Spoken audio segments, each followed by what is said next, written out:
পেয়ে গেলেন আমার আপনার নবী রাহমাতাল লিল আলামিন আম্মা জান আয়েশা সিদ্দিকার কুল মুবারকের মধ্যে রান মুবারকের মধ্যে আরাম করতেছিলেন। ইমাম হুসাইনকে দেখার সাথে সাথে আমার আপনার নবী রাহমাতাল লিল আলামিন শোয়া থেকে উঠে গেছে, বলেন না সুবহানাল্লাহ।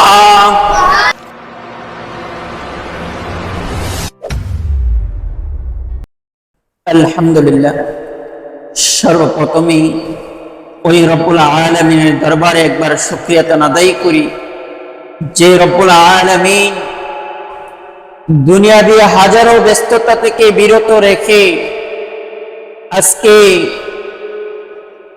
মাসিক মাহফিলের মধ্যে গাউসিয়া নূরিয়া কাঞ্চন শাহ পাক দরবার শরীফে খানকার মধ্যে আসার এবং বসার তৌফিক তো রব্বুল আলামিন আমাদেরকে দিয়েছেন, সেই জন্য একবার সকলে শুকরিয়া তান বলি আলহামদুলিল্লাহ। এই আওয়াজে বাজান হবে না, কারণ আমার একটা অভ্যাস হলো আমি যখন কথা বলি, আমি যখন কিছু বলি আমার কথার সাথে একটু আওয়াজ দিয়ে কথা বলতে হয়। তো একবার আবার ওই রব্বে কারিমের শুকরিয়াটা নেই, একটু আওয়াজ দিয়ে বলুন না আলহামদুলিল্লাহ। আমি আসছি বাজিতপুর উপজেলা থেকে, তো আজকে এখানে আসতে পেরেছি এটা একমাত্র আমার আল্লাহ ও আমার রাসূলুল্লাহর দয়া এবং ওলি আল্লাহদের নেক নজরের খাতিরে, কথা বলেন ঠিক কিনা? চাইলেই বাজান খানকা শরীফের মাহফিলে কিংবা মাসিক মাহফিলে উপস্থিত হওয়া যায় না যদি ওইটার মধ্যে আমার গাউসে পাকের খাজা মাইনুদ্দিন চিশতির নেক নজর না থাকে, কথা বলেন ঠিক কিনা? তো আজকে এই গিয়ারবি শরীফের মাহফিল কিংবা মাসিক মাহফিলের মধ্যে আমরা যারা আসতে পেরেছি এবং যারা এখনো আসতে পারি নাই, আমি তাদেরকে অনুরোধ করে বলবো যারা আমরা এদিক সেদিক ঘোরাফেরা করতেছি, অযথা এদিক সেদিক ঘোরাফেরা না করে হেলায় দোলায় সময় না কাটিয়ে এখানের মধ্যে আমার পূর্বে যেই ছেলেটা আলোচনা করেছে এই মাদ্রাসারই ফসল, কথা বলেন ঠিক কিনা? ছেলেটা অত্যন্ত ফজিলতপূর্ণ আলোচনা করেছে যে আমার রাসূলের মেয়ে অর্থাৎ দরুদের বিষয় নিয়ে আলোচনা করেছে, খুব চমৎকার আলোচনা করেছে। আমি পাশ থেকে বসে বসে শুনছি, আমার কাছে অত্যন্ত ভালো লেগেছে।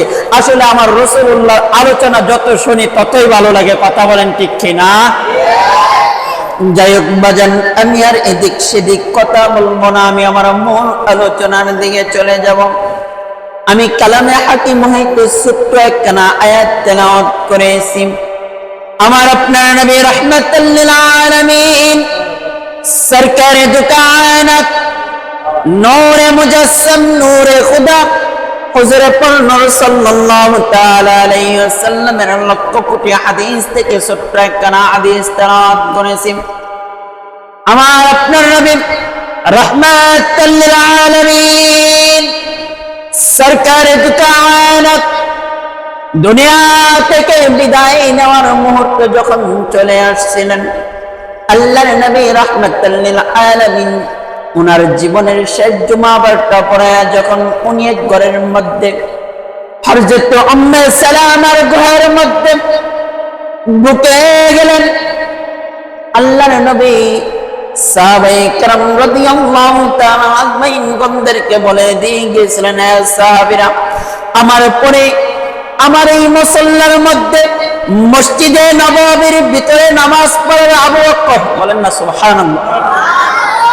আমার পরে আমার মসজিদে নববীর মধ্যে নামাজ পড়াবে আবু বকর। আমি আর এই মসজিদের মধ্যে হয়তো জুমার নামাজ পড়াইতে পারবো না, কারণ আমার জীবনের শেষ জুমা হয়ে গেছে, এটা বলেন না সুবহানাল্লাহ। আল্লাহর নবী রাহমাতাল লিল আলামিন হযরত আবু বকর রাদিয়াল্লাহু তাআলা আনহুকে মসজিদের দায়িত্ব অনুযায়ী উনি ওনার যেখান থেকে দুনিয়া থেকে বিদায় নিবে, বর্তমানে আমার আপনার নবী রাহমাতাল লিল আলামিন যেখানের মধ্যে শায়িত আছেন, ওই জায়গাটার মধ্যে আল্লাহর নবী ঢুকে গেলেন। ওইখানে একটা ঘর ছিল, ওই ঘরটা ছিল উম্মে সালামার ঘর। আল্লাহর নবী যখন ওই ঘরের ভিতরে ঢুকলেন, আল্লাহর নবী বিবি হযরত আয়েশা রাদিয়াল্লাহু তাআলা আনহা ছিলেন। আল্লাহর নবী হযরত আয়েশা রাদিয়াল্লাহু তাআলা আনহাকে ডাক দিয়ে বলে, আয়েশা, তুমি আর এদিক সেদিক ঘোরাফেরা না করে তুমি একটু আমার কাছে আয়েশা বসো, তোমার রান মুবারকের মধ্যে আমি শেষ নিঃশ্বাসটা ত্যাগ করতে চাই। বলেন না সুবহানাল্লাহ। আল্লাহর নবী যখন এই কথা বললেন, আম্মা জান আয়েশা সিদ্দিকা রাদিয়াল্লাহু তাআলা আনহা উনি ওনার রান মুবারকের মধ্যে আমার আপনার নবী রাহমাতাল লিল আলামিনের শোয়ার জন্য ব্যবস্থা করে দিলেন। আম্মা জান আয়েশা সিদ্দিকা রাদিয়াল্লাহু তাআলা আনহা রান মুবারকের মধ্যে আমার আপনার নবী রাহমাতাল লিল আলামিন শুইলেন। আল্লাহর নবী শুইয়া শাইরা সাহাবায়ে কেরাম রাদিয়াল্লাহু তাআলা আনহু ঘরের আশপাশ দিয়ে ঘোরাঘুরি করতেছে। শেষ বিদায়, আল্লাহর নবীর শেষ বিদায় বেলা, আল্লাহর নবী দুনিয়া থেকে বিদায় নেওয়ার মুহূর্তে সাহাবায়ে কেরাম রাদিয়াল্লাহু তাআলা আল্লাহর নবীর একটু দিদার লাভ করতে পারে, আল্লাহর নবীর নূরানি চেহারা মুবারক একবারে দেখতে পারে। সাহাবায়ে কেরাম রাদিয়াল্লাহু তাআলা আজমাইন গন্ধের মধ্যে ঘোষণা হয়ে গেলেন, আমার আপনার নবী দুনিয়ার মধ্যে আর থাকবে না। সাহাবায়ে কেরাম রাদিয়াল্লাহু তাআলা আজমাইন গন্ধের মধ্যে যখন এই ঘোষণা হয়ে গেলেন, দূর দূরান্ত থেকে সাহাবায়ে কেরাম রাদিয়াল্লাহু তাআলা আজমাইন গণ, এ আমার কাঞ্জন শাহ পাক দরবার শরীফের আশিকান জাকিরিন মুহিব্বিন বাবাজিরা গো, অন্তরের কান লাগিয়ে আলোচনাটা শুনবেন। আমি কেন আজকে এই আলোচনাটা করলাম জানেননি? কারণ আমার আপনার নবী রাহমাতাল লিল আলামিন এই আলোচনা থেকে এমন একটা আলোচনা আসবে, আমাদের সামনে পবিত্র মুহররম মাস আসতেছে, কথা বলেন ঠিক কিনা? এ আমার আশিকান জাকিরিন মুহিব্বিন বাবাজিরা, গভীর মনোযোগ। আল্লাহর নবী দুনিয়া থেকে বিদায় নিলেন, আমার আপনার নবী সরকাত শুরু হয়ে গেছে, সরকাতের সময় শুরু হয়ে গেছে। আল্লাহর নবী সাহাবায়ে কিরামদেরকে ডাইকা, অর্থাৎ আম্মা জান আয়েশা এবং উম্মে সালামাকে ডাইকা বলতেছে, এ উম্মে সালামা, তুমি এই মুহূর্তে চলে যাও, তুমি যাইয়া সাইরা দরজার সামনে দাঁড়িয়ে যাও, দরজার সামনে তুমি দাঁড়ায় থাকো, কারণ আমার সাহাবায়ে কিরাম রাদিয়াল্লাহু তাআলা আজমাইনদেরকে আমি বিদায় বেলা দেখা দিতে চাই না।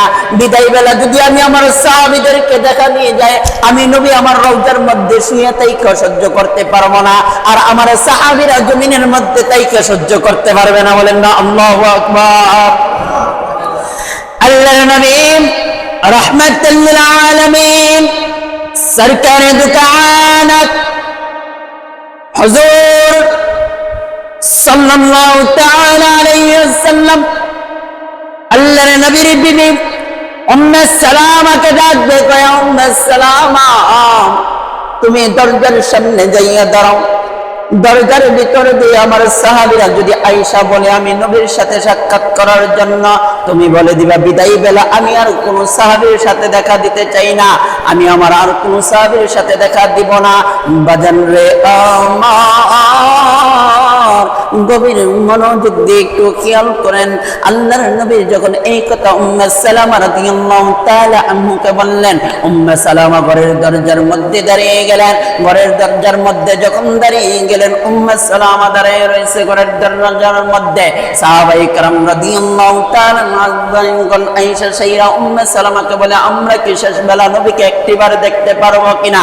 উম্মে সালামা সাহাবায়ে কেরাম রাদিয়াল্লাহু তাআলা আনহুমদেরকে ডাক দিয়ে বলেন, এ সাহাবীরা, বিদায় বেলা আল্লাহর নবী বলেছেন, আমার আপনার নবী বলেছেন আর আমাদের সাথে আপনাদের সাথে আর দেখা দিবে না। কিন্তু বাজান রে আমার, আল্লাহর নবীর নাতি কলিজার টুকরা ইমাম হুসাইন রাদিয়াল্লাহু তাআলা আনহু ঘরের দরজার সামনে আয়েশা দাঁড়িয়ে গেলেন। উম্মে সালামাকে বলতেছে, উম্মে সালামা, তুমি ঘরের দরজা ছেড়ে দাও। বলেন না আল্লাহু আকবার। আল্লাহর নবীর নাতি কলিজার টুকরা ইমাম হুসাইন রাদিয়াল্লাহু তাআলা আনহু বলতেছে উম্মে সালামা আমাকে একটু রাস্তা দেন, আমি আমার নানাজির সাথে দেখা করতে চাই। উম্মে সালামা হুসাইন রাদিয়াল্লাহু তাআলা আনহুকে ডাক দিয়া কয়, এ হুসাইন, তোমার নানা ভাই তো বলেছে শেষ বেলা আর কারো সাথে দেখা দিবে না, নবীজি তো বলে দিয়েছে আর কারো সাথে শেষ বেলা দেখা দিবে না। এ হুসাইন, তোমাকে আমি পারমিশন দিতে পারবো না। হুসাইন রাদিয়াল্লাহু তাআলা আনহু ছোট বাচ্চা, 6 থেকে 7 বছরের বাচ্চা। হুসাইন কারো কথা শুনে রে বাজান, হুসাইন উম্মে সালামাকে ধাক্কা মেরে যখন ঘরের ভিতরে আওয়াজ দিয়ে বলেন না সুবহানাল্লাহ। ইমাম হুসাইন রাদিয়াল্লাহু তাআলা আনহুকে দেখে আমার আপনার নবী রাহমাতাল লিল আলামিন শোয়া থেকে উঠে গেলেন। শোয়া থেকে উঠে আল্লাহর নবী দুইটা চোখ বন্ধ করে চোখের পানিগুলো সাইনা দিয়ে বলতেছে, হুসাইন, শেষবারের মতো আয় আয় তোর নানার বক্ষ মুবারকের মধ্যে শেষবার, জীবনের শেষবারের মতো একবার আয়। বলেন না আল্লাহু আকবার। এই কথা যখন বললেন, ইমাম হুসাইন রাদিয়াল্লাহু তাআলা আনহুর সাথে সাথে আল্লাহর নবীর কুল মুবারকের মধ্যে চলে গেলেন, বুক মুবারকের মধ্যে চলে গেলেন। ইমাম হুসাইন রাদিয়াল্লাহু তাআলা আনহু যখন ওই ইমাম হুসাইন রাদিয়াল্লাহু তাআলা আনহু যখন আল্লাহর নবীর বুক মুবারকের মধ্যে চলে গেলেন, আল্লাহর নবীর বক্ষ মুবারকে যাওয়ার পরে আল্লাহর নবী ইমাম হুসাইন রাদিয়াল্লাহু তাআলা আনহুকে ডাক দিয়া কয়, হুসাইন, আজকে আমি তোমাকে কিছু প্রশ্ন করব, প্রশ্ন উত্তরগুলো তুমি দিতে হবে। বলেন না সুবহানাল্লাহ। ইমাম হুসাইন আমার আপনার নবী রাহমাতুল লিল আলামিন ইমাম হুসাইনকে প্রশ্ন করা শুরু করে দিলেন, এ হুসাইন, আমি কেমন নবী তুমি একটু বলতে পারবানি? ইমাম হুসাইন রাদিয়াল্লাহু তাআলা আনহু ডাক দিয়া কয়, ইয়া রাসূলুল্লাহ, ইয়া হাবিবাল্লাহ, আমার বলা সম্ভব না। আপনার হাত মুবারকের দ্বারা ইশারা করলে চাঁদ দ্বিখণ্ডিত হয়ে যায়। আপনি হাত ইশারা করলে চাঁদ দ্বিখণ্ডিত হয়ে যায় গো নবী। আপনার পা উঠলে আরশ মহল্লায় উঠে যায় আপনার পা। আপনি নবীর বর্ণনা আমি হুসাইন দেওয়ার মতো সমর্থ রাখি না। আল্লাহর নবী ডাক দিয়া কয়, হুসাইন, কাবা ঘরের ভিতরে একটা পাথর আছে, ওই পাথরটার নাম কি জানো? ইমাম হুসাইন রাদিয়াল্লাহু তাআলা আনহু ডাক দিয়া কয়, ইয়া রাসূলুল্লাহ, ইয়া হাবিবাল্লাহ, হাজারে আসওয়াদের পাথর জানি তো। ইমাম হুসাইন রাদিয়াল্লাহু তাআলা আনহুকে আমার আপনার নবী রাহমাতুল লিল আলামিন ডাক দিয়া কয়, এ হুসাইন, হাজারে আসওয়াদের পাথরটা ওই কাবা ঘরের সাথে কেন লাগছে জানো?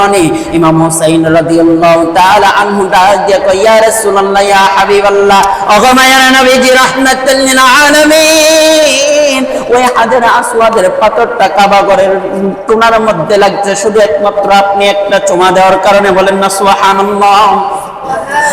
আপনি এই কাবা ঘরের পাথরটা, হাজারে আসওয়াদের পাথরটায় আপনি একবার আপনার দুইটা ঠোঁট মোবারক দিয়া চুমা দেওয়ার কারণে কাবা ঘরের সাথে লেগে গিয়েছে।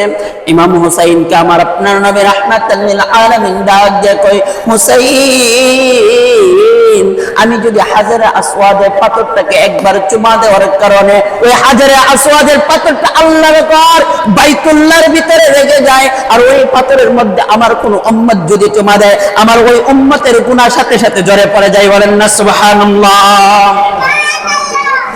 ইমাম হুসাইন রাদিয়াল্লাহু তাআলা আনহু আল্লাহর নবীকে ডাক দিয়ে বলে, ইয়া রাসূলুল্লাহ, ইয়া হাবিবাল্লাহ, আল্লাহ আল্লাহর নবী, আপনি কেন আজকে এই প্রশ্নগুলো আমাকে করতেছেন? আমি একটু জানতে চাই। আল্লাহর নবী ডাক দিয়ে, হুসাইন, জানো না তুমি আমি এই মুহূর্তে কোথায় আছি? হুসাইন রাদিয়াল্লাহু তাআলা আনহু ডাক দিয়ে, ইয়া রাসূলুল্লাহ, ইয়া হাবিবাল্লাহ, আল্লাহ এবং আল্লাহর নবী ভালো জানে। আল্লাহর নবী ডাক দিয়ে কয়, হুসাইন, এই মুহূর্তে আমি সরকার অবস্থায় আছি।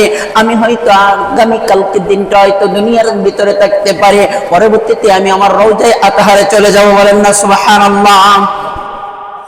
আল্লাহর নবী রাহমাতুল লিল আলামিন সরকারে দু কায়নাত যখন ইমাম হুসাইন রাদিয়াল্লাহু তাআলা আনহুকে এই কথা বললেন, ইমাম হুসাইন রাদিয়াল্লাহু তাআলা আনহু আল্লাহর নবী করে, হুসাইন, আমি কি তোমাকে চুমা দেই নাই? বলেন না আল্লাহু আকবার। তোমাকে চুমা দেওয়ার কারণে তোমাকে আমি কতবার চুমা দিছি একটু হিসাব করে বলতে পারবানি? ইমাম হুসাইন চোখের পানিগুলো সাইরা দিয়া কয়, ইয়া রাসূলুল্লাহ, ইয়া হাবিবাল্লাহ, নবী গো, আমি হুসাইন আপনার চুমা মুবারকের অর্থাৎ জবাব দিতে পারবো না। আমি আমার মায়ের মুখ থেকে শুনেছি, আমি যখন দুনিয়াতে আগমন করেছি, আগমন করার সাথে সাথে আপনি আপনার জিহ্বা মুবারক দিয়া সাইরা আমার দুইটা ঠোঁটের ভিতরে আপনার জিহ্বা লাগিয়ে দিয়েছিলেন। বলেন না সুবহানাল্লাহ। ইমাম হুসাইন বলেন, ইয়া রাসূলুল্লাহ, ইয়া হাবিবাল্লাহ, আপনি এই কথাগুলো কেন আমাকে বলতেছেন? আপনার চুমা মুবারকের দাম তো আমি দিতে পারবো না। ইমাম হুসাইন ডাক, আল্লাহর নবী ডাক দিয়ে, হুসাইন, তুমি কি আমার বক্ষে মুবারকের মধ্যে, তুমি কি আমার কোলের মধ্যে খেলাধুলা করো নাই? ইমাম হুসাইন কয়, ইয়া রাসূলুল্লাহ, করেছি। তুমি কি আমার কাঁধের মধ্যে চড়ো নাই? ইয়া রাসূলুল্লাহ, আমি আপনার কাঁধের মধ্যে চলেছি। ইমাম হুসাইনকে যখন আল্লাহর নবী জিজ্ঞাসা করতে শুরু করলেন, ইমাম হুসাইন রাদিয়াল্লাহু তাআলা আনহু ডাক দিয়ে কয়, ইয়া রাসূলুল্লাহ, ইয়া হাবিবাল্লাহ, নবী গো, ও মায়ার নবী, রাহমাতাল লিল আলামিন, আমি আপনার জন্য কি করতে পারি একটু বলবেন নি? আপনি আপনার ওই চুমাগুলোর, আপনার আদরের দামগুলা কিভাবে দেব একটু বলবেন নি? আল্লাহর নবী ডাক দিয়ে কয়, হুসাইন, ও হুসাইন, তুমি যদি আমার ওই দামগুলা দিতে চাও, আমার চুমা মুবারকের দাম যেটা যদি চাও, হাজার আসওয়াদ কাবার মধ্যে লাইগা আমার উম্মতের গুনাহ মাফ করায়, হাজার আসওয়াদে পাথর কাবা ঘরের মধ্যে লাইগা আমার ঠোঁট মুবারকের চুমা খাইয়া আমার উম্মতের গুনাহ মাফ করায়। এ হুসাইন, কারবালার ময়দানে আমার উম্মতের জন্য, আমার উম্মতদের জন্য তোমার গর্দান মুবারক প্রয়োজন। বলেন না আল্লাহু আকবার। আমার উম্মতদের জন্য, আমার উম্মতদের জন্য তোমার গর্দান মুবারক প্রয়োজন। ইমাম হুসাইন রাদিয়াল্লাহু তাআলা আনহু ডাক দিয়ে কয়, ইয়া রাসূলুল্লাহ, ইয়া হাবিবাল্লাহ, আগা আল্লাহর নবী, আমি হুসাইনের গর্দান দিয়া যদি আপনার উম্মতদেরকে নাজাতের ব্যবস্থা করা যায়, আমি হুসাইন একবার নয় 100 বার গর্দান দিতে রাজি আছি। বলেন না আল্লাহু আকবার। আল্লাহ পাক রব্বুল ইজ্জত সর্বপ্রথমে যে আলোচনাটুকু করেছি, আমি অদম গুনাহগারকে আমল করার তৌফিক দান করুক। আল্লাহ তাআলা আমাদেরকে আমল বুঝে শুনে আমল করার তৌফিক দান করুক। সকলে বলেন আমিন। আমি পেশা হুজুরের কাছ থেকে দোয়া চেয়ে আমার অগোছালো অসমাপ্ত আলোচনা এখানেই শেষ করছি। আসসালামু আলাইকুম ওয়া রাহমাতুল্লাহি ওয়া বারাকাতুহু।